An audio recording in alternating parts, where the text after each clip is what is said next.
को last date है nomination की फाइलिंग का, और 6 अप्रैल को स्क्रूटनी ऑफ नॉमिनेशंस होंगी। और विड्रॉल ऑफ कैंडिडेट जो है वो, जो कैंडिडेचर का विड्रॉल है वो 8 अप्रैल को है, 8/4। और 26 अप्रैल को अपना पोलिंग डे है, काउंटिंग तो आपको पता है 4 जून है। तो ये सारा कुछ है हमारे जो इस बार जम्मू डिस्ट्रिक्ट का जो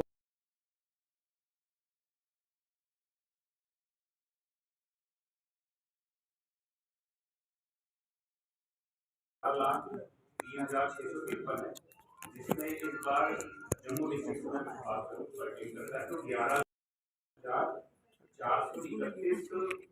वोटर्स जो हमारे साथ अभी तक रजिस्टर हुए हैं, ठीक है, जो इस बार वोट करेंगे। और इसमें जो मेल की संख्या है वो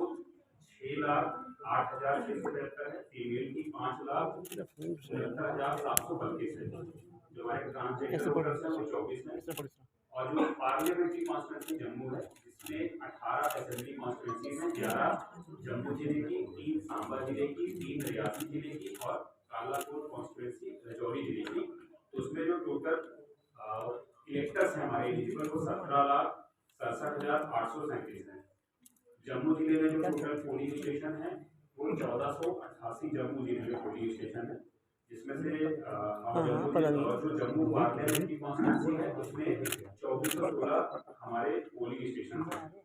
और जो सबसे मेन चीज ये है कि आप सभी से जो खास कर ये है कि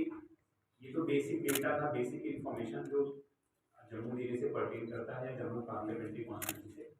आपसे मिलने का एक मकसद मैं और एसपी साहब हमारे साथ विरोध कर रहे हैं।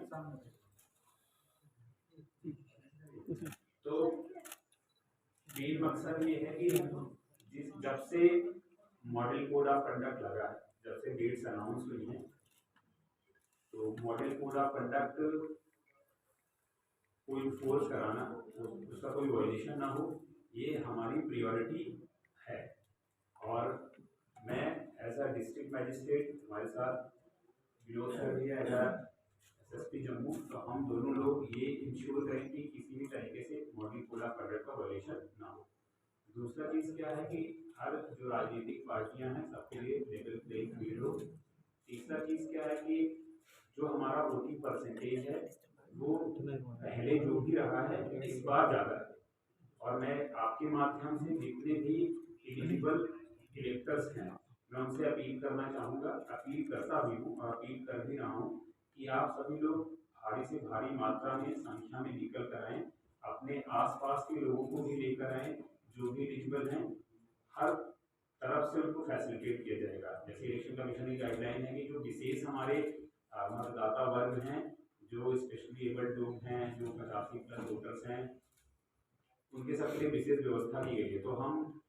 जिला प्रशासन और as a district election officer हम सभी लोग, हमारे जितने भी आरओज हैं, सभी लोग ये डिटरमिन्ड है कि उनको बहुत अच्छे से हम फैसिलिटेट करेंगे। और जब बात मैं अभी कर रहा था मॉडल कोड ऑफ कंडक्ट की, तो अब मॉडल कोड ऑफ कंडक्ट जब इन्फोर्स हम कराएंगे, model code of conduct enforcement वो सिर्फ वो सभी की जिम्मेदारी है। और खासकर जो राजनीतिक पार्टियां हैं, जो हमारे अधिकारी लोग हैं, जो नागरिक हैं, जो वोटर हैं, उनकी भी जिम्मेदारियां हैं कि मॉडल कोड ऑफ कंडक्ट का वायलेशन ना करें। इलेक्शन कमीशन की जो मॉडल कोड ऑफ कंडक्ट की गाइडलाइंस है वो बहुत विस्तृत है। इलेक्शन कमीशन की वेबसाइट पर आप देख सकते हैं, हमारे पास हैंडबुक है और मैंने भी बहुत सारे सर्कुलर निकाले हैं, सीईओ ऑफिस से निकला है, तो आप उसको देखें और उनके हिसाब से आप काम करें ताकि कोई वायलेशन ना हो। अब जब वायलेशन कभी कभी क्या होता है, वायलेशन भी होती है तो उसको सख्ती से निपटा जाएगा। तो उसके लिए हमारे पास उड़न दस्ता जो फ्लाइंग स्क्वाड टीम है वो भी इन प्लेस है। नाकों पर स्टैटिक सर्वेलेंस टीम जिसका नाम देते हैं वो भी हमारे साथ है, हमारे पास है। और कम से कम 35-39 ऐसी टीमें लगी हुई जो हर जगह ये सारा कुछ मॉनिटर करती रहेंगी। अच्छा इलेक्शन कराने के लिए स्टैटिक सर्वेलेंस टीम, मैंने आपको बता दिया, video surveillance team, video viewing team, ये सब इन प्लेस हो चुकी है जम्मू जिले की तरफ से। ठीक है, हमारे असिस्टेंट एक्सपेंडिचर ऑब्जर्वर भी लगाए गए हैं जो एक्सपेंडिचर को मॉनिटर करेंगे। साथ ही साथ सोशल मीडिया और मीडिया का कंट्रोल रूम भी है जो 24/7 यानी 24 घंटे 7 के 7 दिन, मतलब जब तक इलेक्शन हैं, जब तक मॉडल कोड ऑफ कंडक्ट है, ये सब चलता रहेगा। और एमसीएमसी टीम आप जानते हैं, जो मीडिया सर्टिफिकेशन मॉनिटरिंग टीम है वो भी इन प्लेस है, और जो भी कंटेंट वगैरह होगा, जो भी प्रोसीजर है उसके हिसाब से सर्टिफाई करेंगे ताकि कोई दिक्कत ना आए। हमारा जो डिस्ट्रिक्ट कंप्लेंट सेल है वो 1950 आपको पता है ये हेल्पलाइन नंबर है, तो उसके हिसाब से फंक्शन करेगा। अगर ये तो एक जो बेसिक जानकारियां हैं वो मैंने आपको, मतलब हमारी टीम ने आपको दिया है, और मैं सभी से फिर वही अपील करना चाहूँगा 3-4 चीज़ों पे। पहला, किसी भी तरीके से मॉडल कोड ऑफ कंडक्ट जो है लगा हुआ है उसका वायलेशन ना हो, पहला। दूसरा, कि हम चाहेंगे कि जो भी लोग एलिजिबल हमारे वोटर्स हैं वो, मैं तो चाहूँगा कि 100 के 100% लोग जो हैं वो अपना वोट डालने आए, और खासकर ऐसे वर्ग से मेरा अनुरोध है, युवा वर्ग से, कि वो अपने खुद तो वोट डालने आए, और अपने साथ साथ अपने घर परिवार आसपास के जो भी लोग हैं उनको भी प्रेरित करें, उनको साथ में ले आए, वोट डालें ज़्यादा संख्या में। और 100% जैसा मैंने पहले बोला, किसी भी तरीके का अगर वायलेशन या फिर कुछ ऐसे प्रैक्टिसेस जो होंगे जिससे लगता है कि वोट में कोई बाधा आ सकती है, चुनाव में प्रक्रिया में कोई बाधा आ सकती है, तो उसको सख्ती से निपटा जाएगा। और उसके लिए जो भी कानूनी तौर पर प्रक्रियाएं होंगी, दंड विधान होगा, या जो भी कार्रवाई करना होगा वो किया जाएगा। और और महत्वपूर्ण बात यह है कि हम सभी लोग मिलकर इस जो लोकतंत्र का महापर्व जिसको बोलते हैं, इस चुनाव प्रक्रिया में ज़्यादा शरीक हों। और आप जिला प्रशासन और जो election commission, chief electoral office जो है, जितने भी लोग इसमें इन्वॉल्व हैं उनकी मदद करें, उनको कोऑपरेट करें, और फ्री एंड फेयर इलेक्शन कराने में हमारी मदद करें। सर, पोलिंग आप कह रहे हैं, पार्टिसिपेशन की बात कर रहे हैं, 100% पार्टिसिपेशन हम भी एक्सपेक्ट करेंगे होनी चाहिए, लेकिन हर बारी बूथ को लेकर जो, क्योंकि काफ़ी लंबी लाइन्स लगती हैं, 2-2 3-3 घंटे, क्या बूथ को एक्सपेंड कर रहे हैं आप? और क्या 1488 हमारे जो बूथ हैं, मैं जी देखिए बात को 24 से 16 इस संसदीय क्षेत्र में जो है, तो आप बिल्कुल ये मेरी तरफ से मतलब आश्वस्त रहिए कि कोई भी अगर जैसे ज़्यादा इन्फ्लक्स होता है तो लंबी लाइनें लगती है, लेकिन किसी तरीके से प्रॉब्लम नहीं होनी चाहिए। सीनियर सिटीजन या उनके लिए व्यवस्था सब की गई है, और अच्छे से रहें, किसी को ज़्यादा देर इंतजार नहीं करना पड़ेगा, आप इसके लिए आश्वस्त रहें। सर, लिक्विड सेलिंग की बात करें, लिक्विड्स की या बैट की, काफ़ी सारी चीज़ें ऐसी इलेक्शन के दौरान देखी जाती हैं, एसओसी सर से सवाल रहेगा सर, किस प्रकार आपकी तैयारी है इन तमाम चीज़ों पर रोक लगाने के लिए, क्योंकि काफ़ी सारे केसेज नज़र आते हैं ड्यूरिंग इलेक्शन। जैसा आपने कहा कि लीगल सेलिंग और बाकी चीज़ें जो है के लिए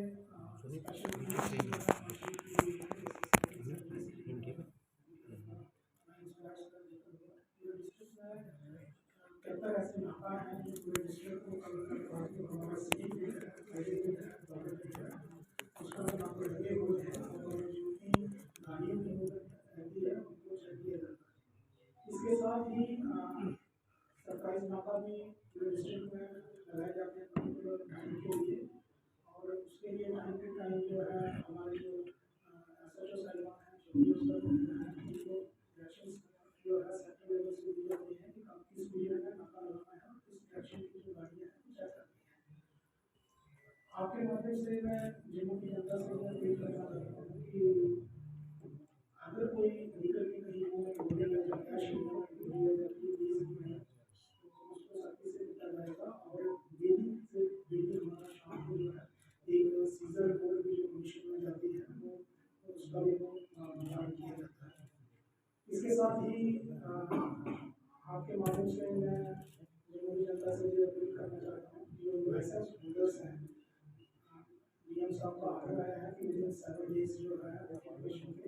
वो जो पैटर्न्स जो उनके हैं वो कंसर्न थाने में डिपॉजिट करने हैं, वो प्रक्रिया स्टार्ट हो गई है। तो आपके माध्यम से मेरी जनता से जो लाइसेंस होल्डर है उनसे भी अपील है कि जल्दी से जल्दी जो अपने डॉक्यूमेंट जो है वो कंसर्न थाने में डिपॉजिट कराएं। सर अंतर्राष्ट्रीय सीमा काफ़ी लगती है यहाँ जम्मू कश्मीर, वहाँ कितने सेंसिटिव बूथ्स हैं और किस तरह की सुरक्षा स्पेशल उस एरिया अंतर्राष्ट्रीय सीमा पे दी जाती है? अंतर्राष्ट्रीय सीमा पे जो उसकी टोटल लेंथ है 152 किलोमीटर है, और 150 पुलिस स्टेशन आते हैं। अंतर्राष्ट्रीय सीमा के लिए अगर कहीं कोई शेलिंग होती है तो उसके लिए जो कंट्रोवर्सी प्लान्स हैं वो केस है डीएम में वर्कआउट किए हैं कि अल्टरनेट एक पोलिंग स्टेशन का जो उसका अल्टरनेट पोलिंग स्टेशन होगा तो कौन सा रहेगा और बाकी इंतजाम जो किए जाने चाहिए वो स्टार्ट किए गए जो जो अभी आपने बोला है अंतर्राष्ट्रीय सीमा में कि 150 पुलिस है जैसे आपने बताया, तो उसके लिए सारा हमारा जो कंटीजेंसी प्लान है इन केस अगर बॉर्डर सेलिंग होगा तो सारा इन प्लेस है। और रही बात जो आपने लीकर के लिए पूछा था, तो जो हमारी सर्विलेंस टीम है, चाहे उड़नदस्ता है या फिर स्टैटिक सर्विलेंस टीम, वो सारा कुछ है। प्लस जो ऊपर ऊपर लेवल यूटी लेवल पर भी मॉनिटरिंग होती है और उसके लिए भी विशेष प्रावधान किए गए हैं कि जहाँ भी इनपुट्स मिलते हैं तुरंत वहाँ रेड पड़ना है या फिर कोई ऐसा नहीं है, सारा कुछ उसकी व्यवस्था है, तो इंश्योर करेंगे free and fair. EVM machine अगर ख़राब हो जाती है तो उसके लिए क्या व्यवस्था की गई है? ईवीएम वोटिंग के दौरान ईवीएम ख़राब होती है तो उसके लिए किस तरह की व्यवस्था की गई है? जितनी जरूरत होती है उससे ज़्यादा जो हमारे पास 13% होता है जो रिजर्व में रखा जाता है, तो उसकी सारी व्यवस्था किसी प्रकार का सर ये इलेक्शन को देखिए, लेवल प्लेइंग फील्ड का मतलब ये होता है कि किसी भी राजनीतिक पार्टी सारी राजनीतिक विशेष उसको किसी राजनीतिक पार्टी को विशेष तरीके का हम ऐसा चीज प्रावधान ना करें, उसके लिए कोई विशेष प्रावधान जिससे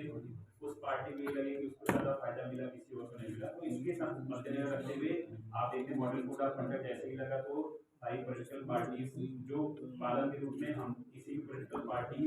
में भेदभाव नहीं किया गया कि इनका पोस्टर फाड़ना है या हटाना है, ऐसा कोई भी नहीं किया कि सबका बराबर तरीके से किया। दूसरा, जितने भी कैंडिडेट्स वगैरह करेंगे तो परमिशन वगैरह में बराबर समान दृष्टि से उनको परमिशन वगैरह दिया जाएगा और अगर कोई वायलेशन करता है तो सख्ती से देखा जाएगा। सर, जिस तरह से इलेक्शन कमीशन ऑफ इंडिया ने कहा है कि पार्लियामेंट्री इलेक्शन के साथ साथ ही जो है यहाँ पर असेंबली इलेक्शन भी होंगे, क्या उसके लिए भी तैयारियां पूर्ण रूप से हो चुकी हैं? वो जब कमीशन का डिसीजन है, जब कभी भी हुआ है तो उसके बाद ही। सर मेरा एक सवाल है एसएसपी साहब से, इलेक्शन को स्मूथ तरीके से हो उसके लिए कितना स्टाफ देखिए, आप मतलब बिल्कुल इस चीज़ से आप आश्वस्त रहें, जितनी पोलिंग स्टाफ की जरूरत है उससे ज़्यादा जम्मू जिले में है और हमने उसका पूरा एक वर्कआउट प्लान किया हुआ है, तो वो हमारे पास इंक्रीज हमारे पास लगभग 4000 पोलिंग स्टाफ है, उनकी जरूरत सारा। और दूसरा ये कि आपने जो ऑडिट का ऑर्डर किया है, four categories people falling in these four categories, and what I have heard that as concerned SHOs, they are calling all the people. मैं आपकी इस प्रेस के माध्यम से बताना चाहूँगा कि जिस दिन इलेक्शन का जब भी इलेक्शन कमीशन ने डेट अनाउंस किया तो उस दिन से एक स्क्रीनिंग कमेटी बैठती है जिसमें मैं और एसएसपी साहब बैठते हैं। The first time it has been done. I compliment you for this. Otherwise पहले जनरली था। तो क्या होगा कि स्क्रीनिंग कमेटी 2022 में कमीशन की इंस्ट्रक्शन थे, स्क्रीनिंग कमेटी में मैं और एसपी साहब बैठते हैं, तो जो 4 कैटेगरीज का आपने जिक्र किया तो उनके हिसाब से हम देखते हैं किस पे केसेस लगे हैं और किनसे में थ्रेट है इन कैटेगरीज में जो फॉलो करते हैं, फिर उनके डिटेल्स को हम करते हैं कि इनसे हम वेतन जमा कराएंगे। तो पहला आपका सवाल कि जो हमने वर्कआउट किया लगभग 4700 आर्म्स जो होल्डर हैं उनको लाइक जमा करना है आर्म्स, तो वो तो हमने बैठ के वर्कआउट किया जो कमीशन की गाइडलाइंस है, बॉम्बे हाई कोर्ट का जजमेंट उसके हिसाब से। दूसरा, जो आप कह रहे हैं कि कहीं कहीं आपको सुनने में आ रहा है कि जो बोले सारे जमा करें, तो बिल्कुल गलत है। अगर कोई ऐसा कुछ कर रहा है तो आप प्लीज एसपी साहब की नोटिस में लाएं, जमा वही पेपर किए जाएंगे जो हमने आपको बोला है। सर एक क्वेश्चन और है सर, जिस तरह से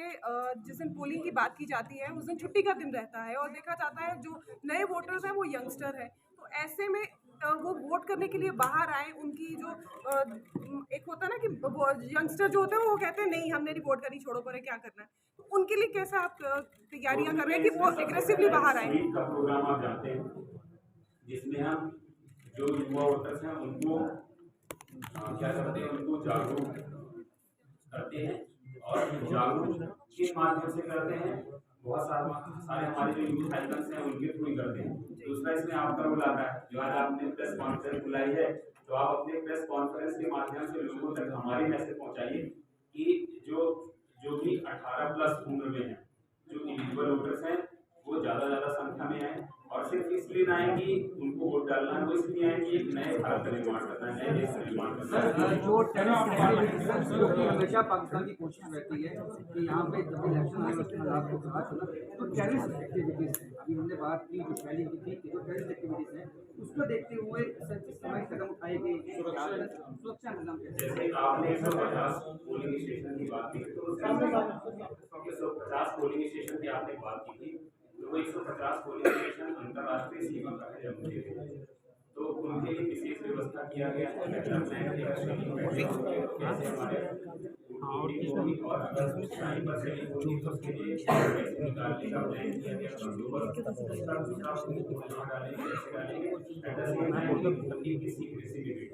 सर जिस तरह से सियासी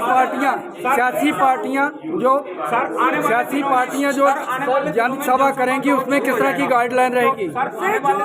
सियासी पार्टियां जो है सर जलसे करेंगी उनके लिए क्या गाइडलाइंस होगी सर? और साथ में उसके लिए सारा कुछ इन प्लेस है और आप पॉलिटिकल पार्टी के साथ मीटिंग हुई और उनको ब्रीफिंग भी दी गई है और कुछ हमारे ऐप भी है, सॉफ्टवेयर भी है, उन पे भी ट्रेन कर दिया जाएगा कैसे अप्लाई करना होता है, परमिशन कैसे देना, सारा सर कई दफा ये होता है कि परमिशन लेने के बाद चैलेंज हैं जो पोलिंग स्टेशन में जाकर वोट नहीं कर सकते, क्या कुछ ऐसा प्रावधान है कि वो घर बैठे ही वोटिंग कर सके और उनको पोलिंग स्टेशन जाने की जरूरत ना हो? 25+ वोटर्स हैं उनके लिए है और साथ ही साथ आपको जानकर की खुशी होगी इस बार हर असेंबली कॉन्स्टिट्यूंसी हमारी 11 असेंबली कॉन्स्टिट्यूंसी जम्मू एरिया में है और बाहर की जो पार्लियामेंट्री कॉन्स्टिट्यूंसी में असेंबली कॉन्स्टिट्यूंसी तो 11 असेंबली कॉन्स्टिट्यूंसीज हैं उनमें एक स्पेशल हमने ऐसा ही बनाया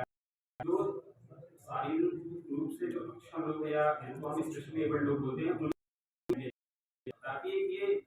मैसेज देने के लिए कि वो किसी भी तरीके से पीछे न रहे। बाकी जो कमीशन की गाइडलाइंस है उनके हिसाब से उनके लिए विशेष प्रावधान किए। सर कितने लोगों के जलसे के लिए परमिशन अनिवार्य है और कितने लोगों के जलसे के लिए बिना परमिशन के कर सकते हैं?